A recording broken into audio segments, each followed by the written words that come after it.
Hello and welcome to the Female Founder Friday podcast with me, Lindsay White. I'm passionate about helping female entrepreneurs be great leaders, build high-performing teams, and create inspiring workplace cultures through innovative talent programs and practices. Because when people feel like they belong at work, they deliver their very best and businesses thrive. The Female Founder Friday podcast is all about connecting with the most incredible female entrepreneurs to talk about their journey to creating their own business, the mistakes they've made along the way, and how they view their own leadership. And I'm challenging all of my guests this season to take my leadership style quiz. And during each episode, we'll be digging into their leadership style and how it impacts the way they lead in their life and their business. And if you're interested in learning more about your leadership style and want some of my top tips to help you lead more effectively, you can take the quiz right now. Just check out the show notes or head over to highvoltageleadership.ca and click on the button at the top of the page that says take the quiz. Then you can share your results, connect with my guests, and join the conversation on Instagram by following me at High Volt Leadership. Hey, welcome to another great episode of the Female Founder Friday podcast. I have Katelyn Bullock with me today, and I'm super excited to have her on the show. Thanks for being here. Oh, thanks, Lindsay. I appreciate you having me. Yeah, it's absolutely my pleasure.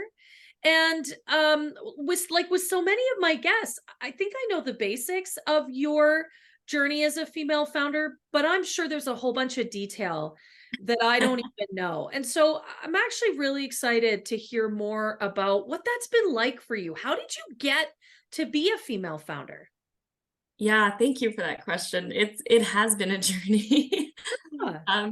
And honestly, I didn't set out to be an entrepreneur. I was an engineer by training, and actually met my business partner on that engineering, project management, quality management journey. And it was, I audited him. Oh, that's how I met him. That's awesome. I love that. Right. There was a number of epiphanies that happened in my life that led me to starting my own business. Okay. One was kind of like I was going on this journey and I saw this vision for my career. And at the time, my boss who, I was working for, he had a different vision for me. And honestly, had we have just talked, and we've talked about this since, had we have just talked and talked it out, I probably, because I loved working at that company, I loved working for that team, but I was like, no, I'm going to do my own thing. So I started contracting, which I don't consider necessarily as a founder, right? At that point, you're contracting. And that's when I met Adam, my business partner, and him and I had this epiphany because we saw so many people just doing the grind, Yep. And, there's a project that they cleared an entire football area worth of trees in the wrong area, the contractors did. And so as the quality lead at the time, they called me in and they're like, hey, figure out what happened, right? Do a root cause. And so the company had all the processes, they had all the tools, they had all the systems in place, but the people chose not to follow some of the process because it was going to help the client, all good intentions, right? But they weren't so plugged in to the why and to the outcome that they were like, hey, this is going to have an impact and we need to follow up with the communication. We need to they're just kind of doing the things. We're like, man, what good is process and tools if people aren't plugged in? And so we created the whole business philosophy, and ENTA was born, and that's how we started, really. Thank you for highlighting a couple really important things. And these come up over and over again, not only in the conversations I have on this podcast, but in the work that I do with my clients and their teams. The first one you highlighted, communication. If we could just use our big kid words and actually talk about things. Yeah. Man, would life be better for all of us? And then the second piece is that people are going to people. You said it, the best of intentions, and I give everybody the benefit of the doubt. Yep. But people are going to people. They're the best processes, the best programs, the best quality control, the best blah, blah, blah. Human beings are going to make mistakes. And we always are going to have to be able to fix them and adjust, and then full circle back to communication. Right? Yeah. Yeah. Absolutely. Absolutely. And it's like, for us, we were like, you know what? We can create systems and tools and processes in a way that inspires people, that they want to be a part of it, that they're like excited to, and so we started doing just that, writing procedures in a way that makes sense. People felt it made sense. It was engaging. It wasn't legalese, Yeah. And that was where our journey started. And we started, consulting and running a team of consultants for some big oil and gas companies. And then the pandemic hit. And we lost 90% of our contracts. They got put on hold or canceled completely. And, we were only a few years in at that time, like maybe 4 years in when the pandemic hit, right? And so we had essentially 3 months before the company folded. Wow. Right? And it's not like anybody was hiring during those times. It was scary. Oh my gosh, it was frightening. So frightening. So, I mean, Adam and I did what engineers do. We did our little Excel sheet, said, okay, there's the end of the line. What are we going to do? And we strategized a digital marketing strategy for LinkedIn. And we applied that strategy. And in 3 months, we saved our business. In 6 months, we blew projections. And it was to the point where all of our clients were coming to us and saying, what are you doing? We see you everywhere. Right. And I said, well, we'll teach you. So we built a whole course and we taught it and we were trying to, sell it and teach it and sell it and teach it. But most of the clients came back and they're like, we don't want to do this. Will you do it for us? Yeah. Right. We're like, do we do this? Is this what we're doing now? Is this a thing? And honestly, somebody, his name is Rob, and he's the brand distiller. I don't know if you've ever heard of him. Yeah. And he said something to me. He's like, you haven't figured out your identity yet. And I was like, ooh, and it hurt. Right. Yeah. And I, bless his soul, he gave me that advice for free. Like, just amazing. He's like, can you take some feedback? And I'm like, please. Right. And he gave me that, and I didn't know our identity. So I took that to heart and we went and figured out our identity. And that's when we realized we're actually a culture company. Yeah. Now you're right. Right. And we help people animate their business culture in 2 ways, like through team building, right? Through the team process. So like that's workshops, that's procedure writing, team building, it's workshops, it's programs, it's all of that like nitty gritty stuff. And then there's a digital culture that exists. Yeah. And people don't call it digital culture. They call it digital media or marketing or social media. It's a culture. You are bringing your belief system, your values to the forefront. And so we created a digital culture division. And from that time, we're now over 10 employees and 5 contractors running. And it's just been growth ever since, that pivotal moment of knowing your identity. I love that. It was like I heard a ping in my brain when you said that, the identity. Yeah. Yes. And I love this concept of digital culture because I think, as someone who works with female-led organizations to identify what is their internal culture. Yeah. You're absolutely right. It's then about sharing that in a really meaningful way, in a really targeted way with the people that you want to work with, that you can add value to their life with what you do. Exactly. Absolutely. Like I'm hearing angels sing. Good. No. Right? Wow, like connecting some enormous dots. And it's funny because I talk about that with my clients in terms of recruitment brand, right? Yep. So you need to talk to potential candidates in a real similar way that you would talk to potential clients. Right. So it's so funny because I think I've been saying something similar but different And you just, yeah, you totally just helped me connect all the dots. Wow. Okay. I love it. Conversation. That's the podcast. That's it right there. Mic drop. Done.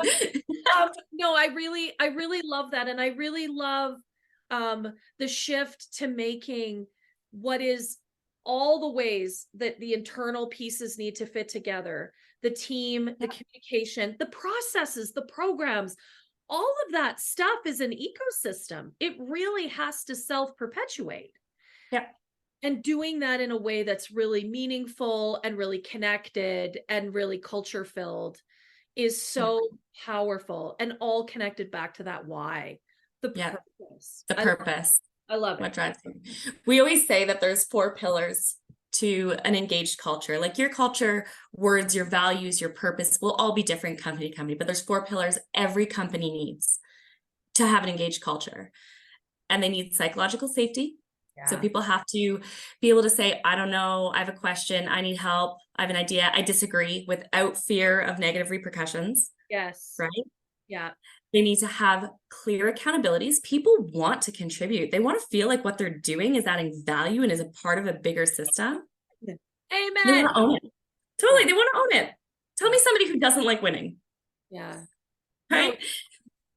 Absolutely. And then effective communication to the point where it's not just, blasted at somebody, but they're part of the conversation. Yeah. They're shouting the brand from the rooftops. Yeah.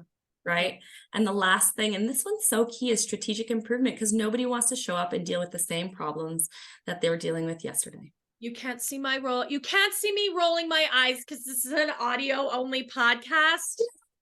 But, as someone who's worked in organizations and run and done the analysis on engagement surveys over the years, like hundreds of them, man, is that not like always at the top 5 of things that drive people crazy in their organization, big ones and small ones, is that we do the same stupid shit over and over again, and then we expect different results. And like, we need to improve this, and yet there doesn't seem to be the energy or the impetus to do that. And you're right. And then I have to have the safety to say, this isn't working. I don't like this. This is stupid. Why are we doing it this way? And then let's get after fixing it. Like, let's just make it better. It's not personal. It's not an affront to people. Like, let's just improve this so that, you're right, everybody can deliver and do their best work. Because I think people want to come to work and they want to do great work. I really do. I don't believe in this, Gen Z is lazy. No, they're not. You're just not doing the right things for them to get the best. Talking their talk. Yeah. Right? Yeah. Yeah, they see you doing one thing and they hear you doing another, and they're not buying your bullshit. That's what it is. I agree 100%, right? It's the generation coming up has different motivators. Different value system. Like, I talked to some of our clients and, they're a little bit old school, and they're like, I don't understand why the bonus structure isn't working. Right? And I'm like, because you can't buy these next generation. They don't want more money. No, they don't. They really don't. So you're not incentivizing anything. Yeah. Right? Yeah. Congratulations. You're throwing money at nothing, but good for you. Yeah. Right? They'll take your money. They'll still take your money. Let's be clear. They're not stupid. They will take no. But they are not going to give you back what you're looking for.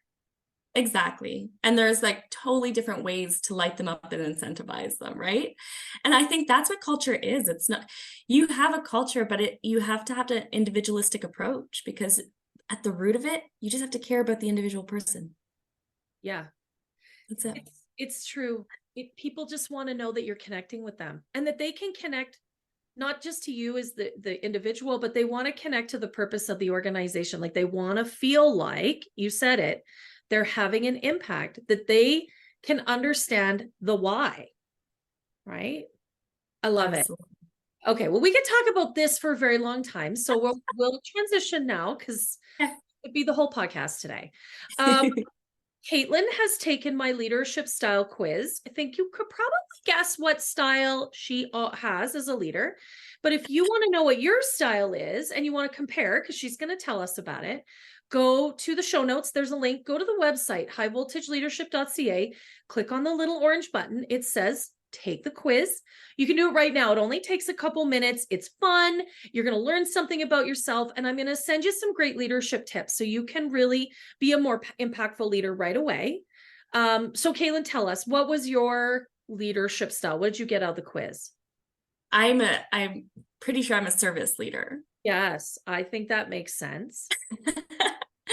Right? So like, how can I be of service? How can I lift others up? And I think both me and my partner run that way, because I constantly feel like that's what we're looking for. How do we help our team? Yeah. Always. Remove obstacles, right? Help them succeed. Yeah. Yeah. And I think, that is so important, because you've already said it a couple times. People want to do great work, and it's some of this other crap that gets in the way that really prevents them from delivering their best. Yeah, it does. Yeah.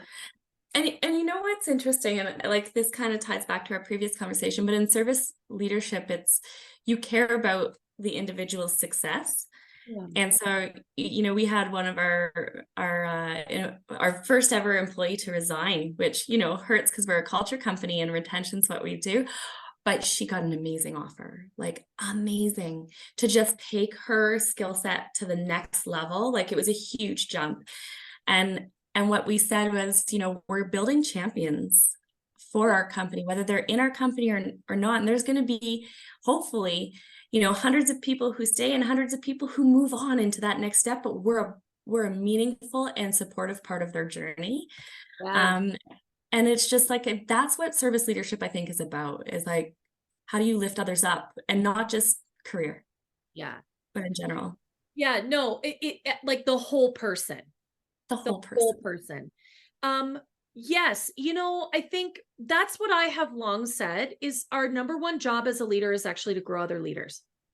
And so sometimes in that journey, especially as business owners, we grow our team as leaders, as individuals. We help support them in becoming better. And sometimes that means that they have to go somewhere else to gain some other skill and experience in order to continue to grow. And you're right. It's sad. I mean, we don't necessarily want them to leave. I think what's important is, would they come back? And when you ask them that and you don't even have to finish the sentence and they're like, in a heartbeat. Yeah. That's when right? Yes. When they're like, see you later, and they can't get out the door fast enough, that's completely different. Yeah. When you've made the decision for them, when you made the decision hard for them, when they've agonized about leaving, right, that's what you want to create. Yeah, absolutely. So I think that's beautiful, actually. Right? Well, and our team, they're so ingenious. They took it to another level too, where they're like, well, what do we do for the people who have but are no longer ENTA, as we call our team members? There's a long story behind that. So we have this fun little mural board. It's interactive, that we do our own personal journeys on, like for our own culture, right? It's kind of like our little playground. So we're going to build a wall of fame, right? Like the people who have been here, and it's going to be like their profile, their link. So you can actually connect and be like, hey, you previously worked at ENTA, I work there now, kind of thing. Wow. Really just create that connection. And we're going to have like a get together once a year and bring everybody back. I love that idea of, the community, not just the community of people that work there now, but the broader community of the organization. And what incredible power and strength and experience, and not like the people that you could then tap at moments in time. And also, like, my HR brain is thinking about, the value to the organization in terms of that institutional knowledge then doesn't disappear when someone leaves. That's right. Right. I was just having that conversation this morning with a colleague, and, so many of our organizations, with COVID and then post-COVID, just really, really rampant turnover, right? Really rampant turnover. I work with an organization, 62% of their people are new since COVID. Oh, wow. Oh, wow. So you think of the institutional knowledge that has left, the history, deep understanding. So this idea that you just continue to foster and grow and nurture your community, it's like the hive mind exists. Yeah, absolutely. Beautiful. Yeah, that's And super. it's all about, like, it's literally all about connections, right? Yeah. Think about it. We call it karmic business. Like, you give out into the world and it'll give back to you, right? Oh my Yeah, gosh. I love Yeah, it. I think that's genius. I think there's just such incredible value there, personally and professionally, in continuing to be a part of a community like that. Absolutely. As an HR like specialist, you'll love this. We have a program that we do for our clients and for our own selves. We run it. It's called the Whole Self Program, and it really is centered around an interactive tool and process that helps you grow whole self success. So instead of your typical performance review, right, where it's like, here's your performance review, here's how you did, what's your next 5-year succession plan in the company? Like, I don't know about you, but unless you're a Fortune 500 company, you're not promoting everybody every year or every 5 years. There's just not the layers, right? So, but how do you like have an open conversation about all aspects of their life and say, what's your next goal? How can we help you get there? Right? Like, one of our younger employees wants to buy a house. Okay, I'm not going to buy a house for you, but let's help you get there. I mean, I wish I could. If I could, I would. No. Well, no, in the same token, I mean, that's a rite of passage that you actually need to earn. Yeah, you're right. Yeah. How can well, I have 20 somethings that are in that process. I love them, but no, I'm not buying you a house. You have to earn the house, because that's how you learn about the value of investing in something like that. So, but yes, this idea that the performance process isn't just about what you do when you walk in the office every day. Well, let's be clear. I mean, I don't know about you. I'm in my home office. My office is in my home. Work is part of my life. It's all messy now. It's all messy now. And so this idea that somehow we would separate your performance and your development from who you are as a whole person is actually bonkers. Right?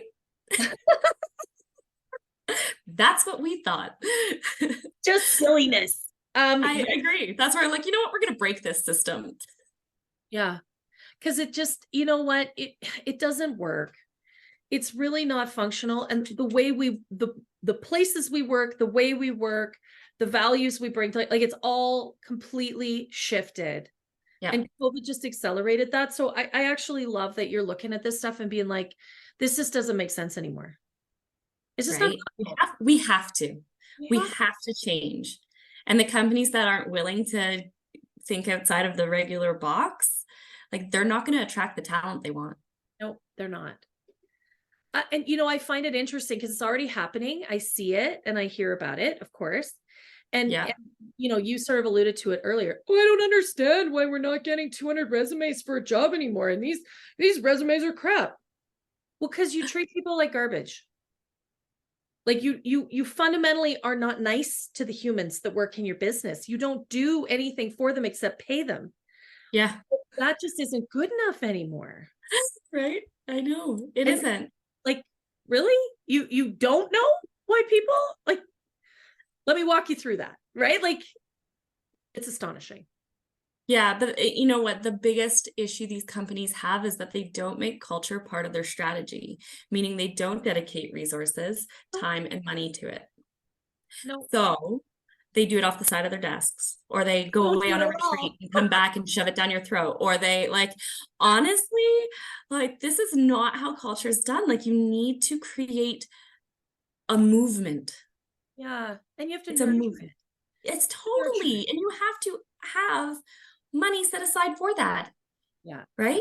Because there is a return on that investment, and it's huge. The numbers are, like, astounding. Yeah. I mean, there's all sorts of stats. And if you're listening to this and you want to dig into it, man, all you got to do is Google ROI on culture investment. Like, for real, there'll be 1,000 things pop up on Google. The proof is in the pudding. It's just astonishing how many organizations, big and small, that just really do not just don't seem to be able to get their heads around it. Clearly Katelyn and I are on a bit of a mission to try and fix that. But I think it is astonishing. And your organization is the proof, realistically, that by investing and nurturing in your culture, you can create something really fantastic, even out of sort of the ashes of COVID, if you will. Right?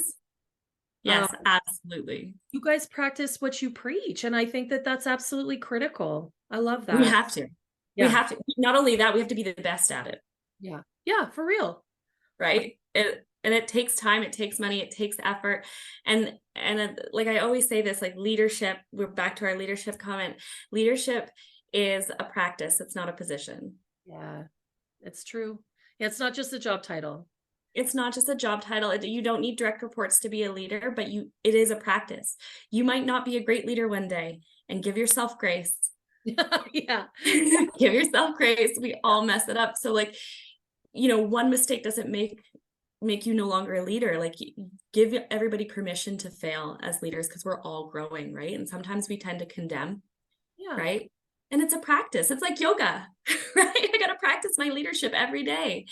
It is. And when I coach leaders and executives, I talk about being a great leader or being an inspiring leader. Nowhere in that is the expectation of perfection, because that just isn't realistic. And the truth is, it is a journey. It's a growth and learning journey to be a leader. And if you're not continually learning, you're actually not doing it right. That really is the truth. So I really appreciate you saying that. And to anyone who's listening, who's in a leadership role, or you just lead yourself, right? Every day you can learn something about how to be a great leader. And you're right. Give yourself some grace if you make a mistake. Everybody does. Right. So speaking of mistakes.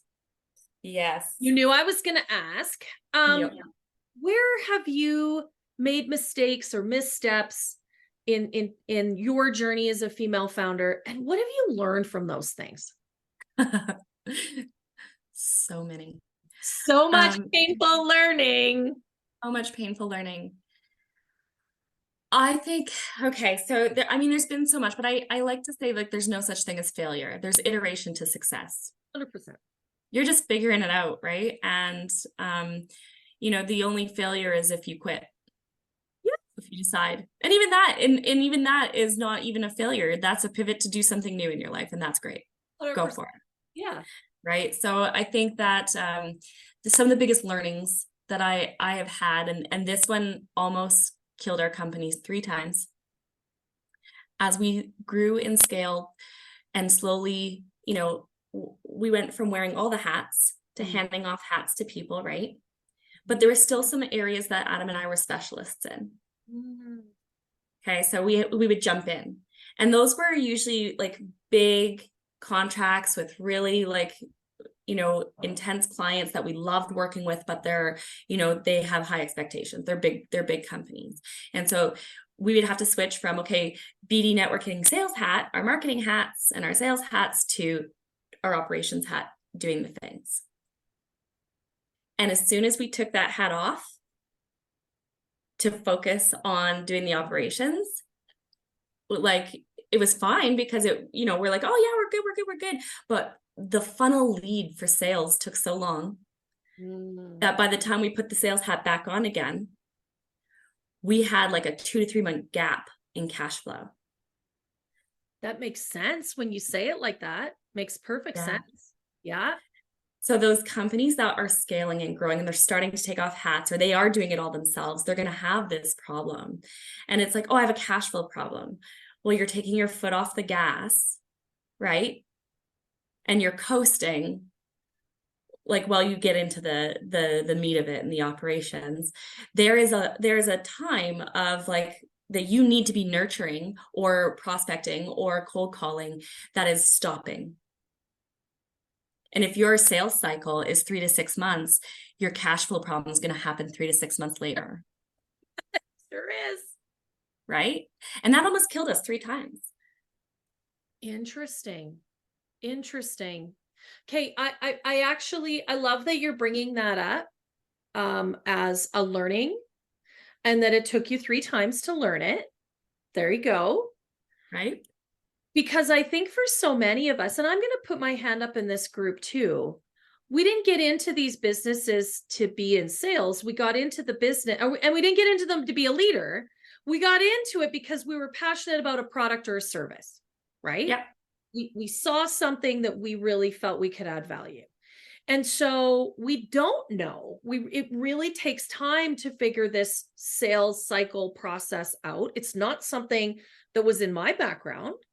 Right? Same thing with the leadership piece, right? For so many of the women I work with, well, either I've never been a leader, or I've had some really terrible examples of what a leader looks like. Like I don't really know.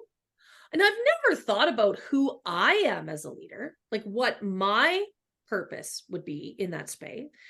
So it's, it's almost that we don't know what we don't know, that unconscious incompetence Right? it trips us up. It really does. Totally. But I really appreciate you bringing that up, because I think that's common.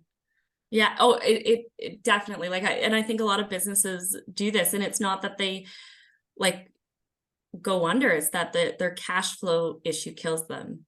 Well, and it just makes you, I mean, that's just anxiety inducing, just talking about it, right? Like for Yeah. so many of us. Yeah. Well, and I remember being at like the lowest low, like needing to make that next sale. Yeah. And like we had a couple investors who were like, hey, we would consider buying you guys, and like, or buying in. Yeah. More than buying totally, but buying in. And I'm like, we're building something here. Like we don't want to have to spread the decision making, right. We're building something here. So it was hard to say no to that. Sure it is. Because you get that little desperation in there. Totally. And I would also say that that's not a great place to be trying to talk to a prospective client either. That's not the mindset. It's not the vibe that you want to bring to whatever you're putting out Totally. to the market, right? You want to be able to talk about what you're doing from a place of confidence, and calm and poise and all that. Like people pick up on that really easily. Totally. There was actually 2 things that helped me get out of that. One of them was a business coach. Yeah, 100%. And the business coach got us so focused on what was important. And you and I chatted about this before, is like putting your efforts towards what is going to actually drive results, right? He got us so focused. That was Stan Peak. He's amazing, from FSQ Consulting.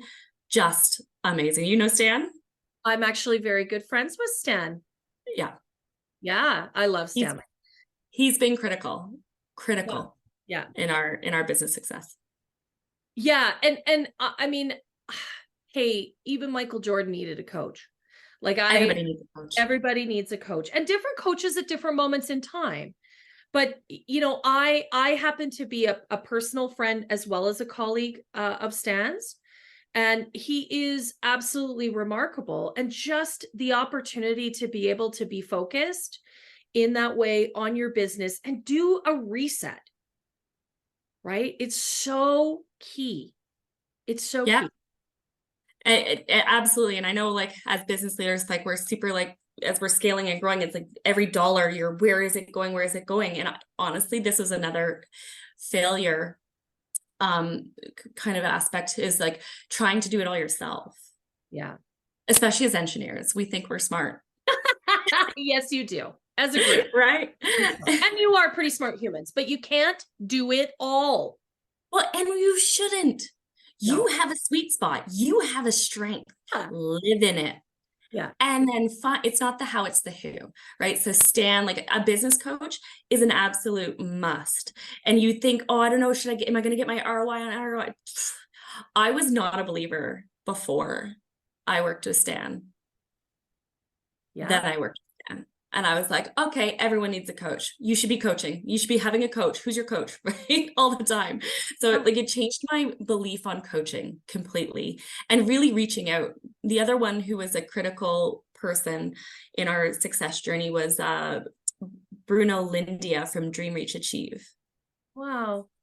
And he did a couple trainings with us. He had a transformational workshop that was incredible. You would love it. It would be right up your alley. It's very like culture focused, purpose based, right? And then his sales training, we have taken 3 times. Wow. Yeah. That's fantastic. It is. And every time we get that much better, that much better, that much better. And it has been incredible. And absolutely like, and so you're right. We're good at one thing and then we have to sell. Selling is like, you are a high performing athlete if you're in sales. Oh, 100%. And I think for many of us, it's really, really challenging, right? Like it's just unless you have had that kind of training, it's something that isn't necessarily natural. Just like leadership, I think we all have the ability to find that sweet spot in how we want to sell. And we all have some space we can do that, but I do think you need someone to really help you hone in on what's your style, what's your technique, what are some of the approaches that, and then you can personalize that. I think leadership is the same way. Not everybody's going to lead the same, but you got to have someone actually help you figure out what are your superpowers in that space. Absolutely. Yeah, everybody has their own style. That's fine. Yeah. But honing in on the process and the exact, like the system behind it is just an incredible thing. And that for us was when we started taking training like that and investing in that part of it, we started closing more. I love it. I really love that. Can I also add one of the things that I preach a lot? You sort of alluded to this. You really can't do it all. And I see a lot of business owners that they really overextend themselves. And in fact, they get involved in stuff in their business they have no business being involved in. And one of the pieces that I find that's missing a lot as well is actually having a people strategy. You have a business plan, you have a marketing plan, you have a sales strategy, but you also have to have a strategy for the people. Because if you don't know the right talent and what you're going to do with them and when you need to have them in your business, and then, of course, how you're going to help them grow, you're actually missing a crucial piece. And I think that's one that often gets left out of the overall business plan. Yes. I agree 100%. It does. It gets left out of the business plan. It gets left out of the budget. It gets left out completely. Right. And so it's an afterthought. And then people wonder why they're not getting their full ROI on culture. Exactly. Well, they wonder. You have a marketing team or you have a whole person for marketing. Like if you don't put resources, money, and strategy to it, you're not going to get it. Right. And 100%. It's the same. It's find the who. It is. And the people are our biggest asset in our businesses. Right. So why wouldn't you put the time, the effort, the money, the thoughtfulness into the people? Oh, and this is what drives me insane. This drives me absolutely insane. Conservatively, to replace a senior technical person at a company, conservatively costs $160,000 in job description, posting, interviewing, reviewing resumes, like the ramp up time. That's it. That's not lost opportunity. That's not any. Right. So like $160,000, then you're telling me you don't have money to invest in your people? Yeah. I mean, the tricky part is a lot of those costs are hidden costs, right? They're completely hidden costs. But when you actually think about it, pull it all together and look at it in terms of dollars and cents, yes, you're absolutely right. It's expensive when we don't have the right people in the right places, doing the right thing and wrapping them up in a culture that will accelerate their performance and makes them feel like they belong and the work they do is valued. Yeah. It is incredibly expensive. It is that simple. Yeah. Yep. Absolutely. The one thing that we do is we're always hiring in our heads. Yeah. So like every time we meet somebody, we have what I've talked about, the ENTA, right? Essentially, it is what the perfect ENTA employee brings to the table. Love it. Right. And so like what we look for. And so this is kind of like, we can say this in our company and everybody knows what it means. Oh, that person's an ENTA. It means watch them, put them on the roster. Love right? it. Nurture that relationship. If they're contractors, like see if you can include them in a scope of work or whatever, like get that relationship going, put them on the roster, whether they come in as an employee, but that just filters people in fast. So you're not having this downtime, this issue, this like, you're like, okay, check the roster. Who do we got? Yeah. Right. And having that really minimizes the retention issue, because for these companies that are scaling, right? One person leaves, it can leave a huge hole because they might be wearing 4 different hats. Like it can, right? Yeah. And you're like, how do I hire for that? Because they wore those 4 hats because they were good at it. Now I need a job posting that says do this, this, this, and this. And what title do I give to that? Right? I don't even know.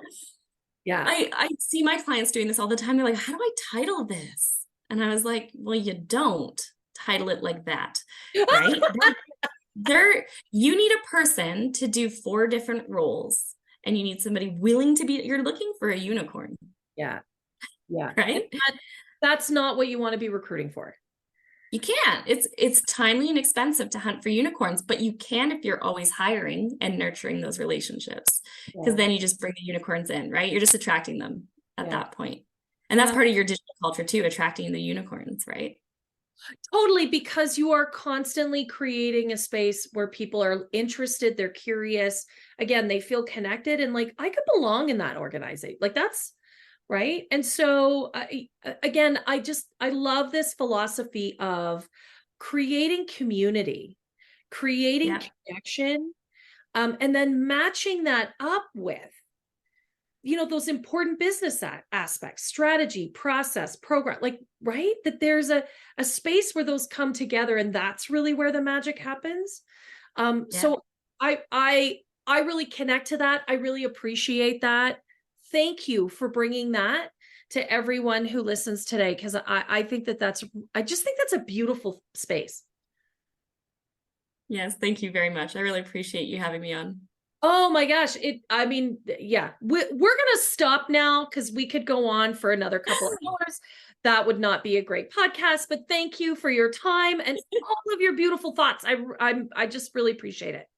Oh, and I appreciate you having me on and being able to converse. Like, you and I are on the same plane, and we're gonna change the world of business, and it's gonna be a kinder, more energetic place to be. Hey, 110%. Yes. We are totally changing the world. That's exactly what we're doing. Love it. Thanks, Lindsay. Me too. Thanks.